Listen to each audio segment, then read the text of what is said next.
mag-mimic sa'yo, napansin ko. Yung ginagawa ni Kaya ako siya ginagawa, kaya ako humingit dahil hinihinga na ako nung ginagawa ko siya.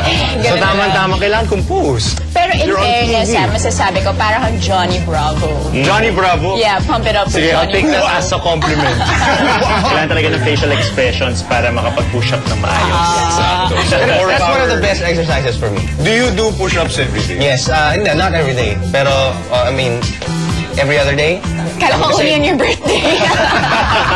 Hey, come on. I think it's thin, but you know. Kasi ito may trivia nga. Actually, dati napanood ko yung ating kumparing sa abroad, si Justin Timberlake. Oh, kumpare.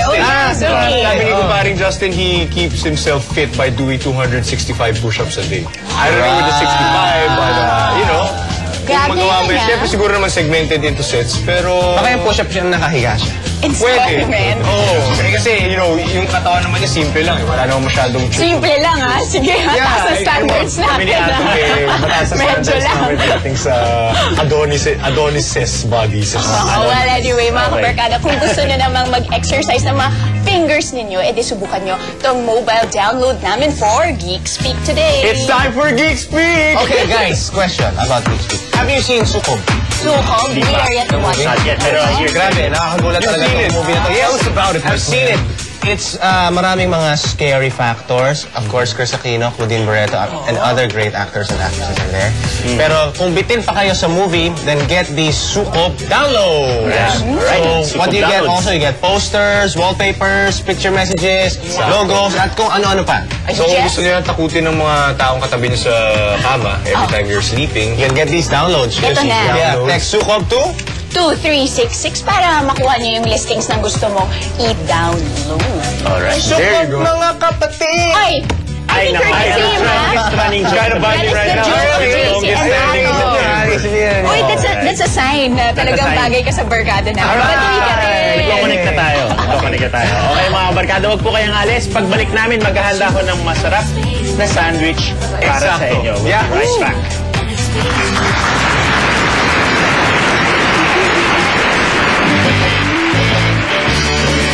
Ikaw ng kabataang Pinoy!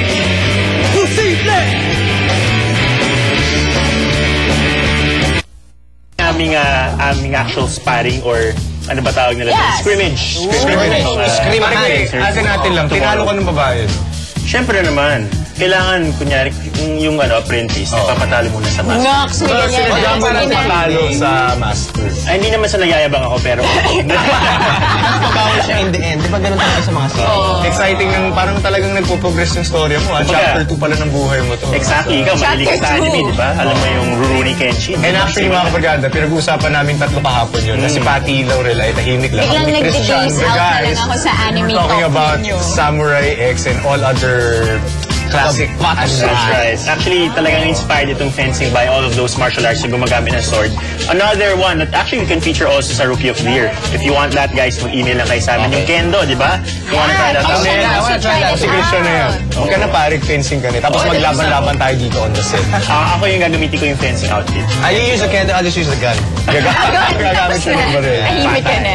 Well, Okay, sige, tuloy-tuloy po yung ating Rookie of the Year. Abangan niyo bukas yung ating actual scrimmage with my master, si Master Bebs. Master Bebs ang pangalan. Master Bebs. Master Bebs, yes. Ay, yan yung nag-workshop pa sa atin?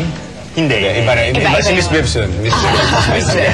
Alright guys, that's the Rookie of the Year and now it's time to accommodate the job hunters. Mga kabarkada naghahanap po ng trabaho. Ito po ang ating On the Job wherein we feature the in-demand stuff today where you can apply and you know get some work, get a job. Alright, get a job. Okay. On the job, Steady Marketing, a food manufacturing and distribution company, is in need of applicants for new. As well as other job openings, log on to jobstreet.com. now here's a tip for all you new employees out there. It's very important na you-observe proper wardrobe sa work. So, tulungan namin kayo on how to be well-dressed for that big interview. Check out how your office mates dress up. Corporate ba dapat ang opisina nyo? Or okay lang na medyo casual? Kasi for you, medyo, let's say, graphic design ang ina-applyan mo. Mahirap naman kung black suit or barong, di ba? So you also have to know. Kailangan sandal shorts lang. Sandal shorts. Sandal shorts. Namely, pwede. Christian's Batman shorts, pwede yun.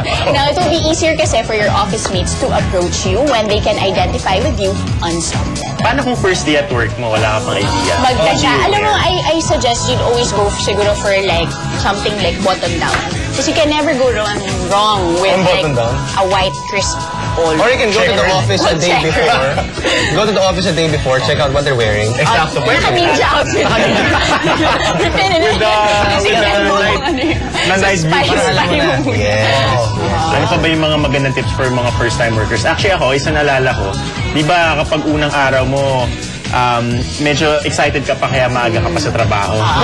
Unang araw pa lang yan. Maaga pa yung alarm. Parang kahapon sa break. Sobrang energetic tayo Exactly. lahat in everything. Kaya, Pero it's always important to make a first impression sa inyong mga employers by being on time, at least on the Yes. first day of work. Yeah. And being well-dressed. Ako siguro kung yung tanong ko ni susutin mo on the first day, I think it's better to overdress than to Yeah, it's always underdress, no? better to be pero yun nga, overdressed. sinabi nga ni Patty, kung ikaw naman ay isang graphic designer or graphic artist, mahirap naman Sa bagay, actually dapat tansyado mo na naman yan eh. Siyempre kung graphic artist ka, paano kung kunyari nasa corporate ka talaga, siyempre kailangan mo mag-dress up. naman. Pero I'm sure yung mga kabarkada natin marunong magbihis yan for their Yeah. first day on the job. More than us. Oh, ito pang medyo curious ako. Christian, actually, kung tayo ba first day natin on the job, dapat ba tayo ma-PR sobra? Should we overdo that? Or Hindi naman people might overdo, get pero mas impression gusto ko na- na, try to be friends with your office mates, your Yes. boss, try to get to know them, take them out to lunch kasi you're the new guy, alam mo yun. Take them out to lunch, wala ka pang sweldo. Big time ka na, di ba? That's saying something kasi, hey, hindi pa siya binabayaran pero nililibre Oh, exactly. May effort ka na. Pero, Sikat ka na agad. kabarkada, tama yan. Be friends with them. Sabi nga po ni paring Thomas dito, get acquainted with these people. And more importantly, ang sabi naman ni ating goddess Patty over here, be professional about it. Punctuality actually is the first thing that's supposed to be noticed on your first day on the job. Okay, sige, for now, take a short break, guys.